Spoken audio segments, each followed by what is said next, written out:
टंडुजान Mohammad town committee टंडुजान Mohammad जे माहवर इजलास chairman काजी नूर मोहम्मद सांद ऐं wise chairman Shahzad Hussain आरही टाउन ऑफिसर आफ्ताब शेख जी ज़ेर सदारत मुनक़िद थियो। इजलास दौरान 7 एजेंडाऊं पेश कई वयूं, जिनमें शहर में सफ़ाई सुथराई, पीअण जे साफ़ पानी जा मसला, ॻोठनि में सफ़ाई सुथराई जी सूरत हाल, रहियल तरक़ियाती कमनि जी तकमील ऐं ॿियनि अहम मामलनि ते तफ़सीली गौर विचार कयो वियो।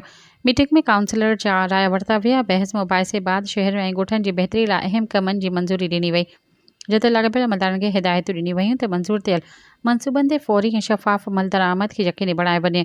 इजलास में टाउन कमेटी काउंसलर काज़ी करमुल्ला सांद ऐं समूरे काउंसिल मेंबर, एज़ाज़ी महिमाननि ऐं इंजीनियर काज़ी रहीम बख्श सांद, हादी बख्श लगारी, डॉक्टर काज़ी दीन मोहम्मद सांद, काज़ी रज़ा मोहम्मद सांद, वॾेरो लियाकत रही ॿियनि शिरकत कई, जिते अवामी मसइलनि बाबति तजवीज़ूं पेश कई वयूं, जिन खे रिकॉर्ड ते आणे मुस्तक़िल ते रिथाबंदी में शामिल करण जो फ़ैसिलो कयो वियो।